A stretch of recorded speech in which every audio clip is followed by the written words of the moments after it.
Hi, I'm Diana Davis with Movies Making a Difference, and I'm sitting here with my good friend Leona Bateman from the Girlfriends Club and Creekers Foundation. Creekers Foundation. We're here in Florida where she's visiting and to be working with us because we are joining together on the fight against present-day slavery, human trafficking, and child labor, which is all in slavery, in this country of America where they're supposed to be the home of the free and the brave.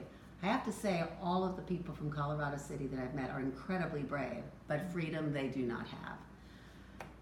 My biggest focus since I have left the FLDS is women's rights, and I focus on that and use different resources like Diana's to even bring about the understanding that we were under certain kinds of abuse through obedience. And one of the most horrific stories, although there are so many, is when you told me about the woman that was told and assigned to live in your basement by Warren Jeffs for 4 years. Yes. So Warren just assigned a family to move into our home, and they just showed up and said, we're supposed to live here. So they moved in our basement, and this man would go to work during the day and lock the doors and windows, and he installed special little locks on them so they couldn't get in or out. And when he came home, he would unlock the doors and let them out and play for a few minutes. This woman lived under such suppression that she had a brand new baby, another set of twins that were 11 months older, and many other children, and a handicapped son. If this woman got to leave the house, it was only with him in the middle of the night.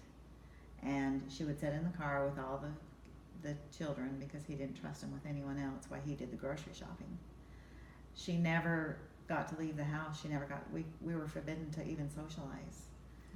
It's just so horrific, and there's so many stories of young girls at age 15 begging their mothers not to make them marry and being tossed off to another town with a much, much older man with no excuse, and if she objects, thrown out in the streets, and none of the family will speak to them again.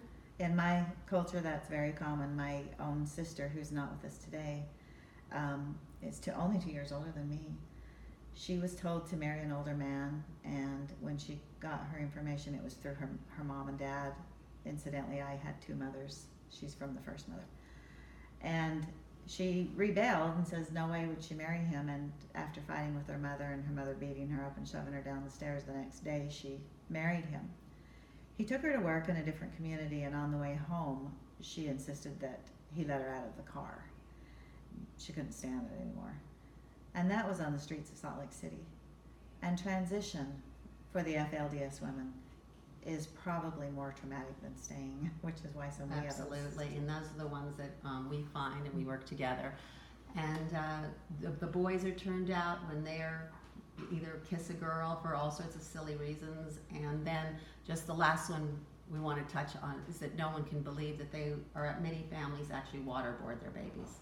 And not to mention, after this girl was dropped off, she went into a worldly home and was continuously raped, but she had nowhere to go and no help. So thank you, Diana, for stepping up and helping these kids. Thanks for working with me, and thank you all for supporting Movies Making a Difference. You can learn more about us at moviesmakingadifference.org or Creekers Foundation.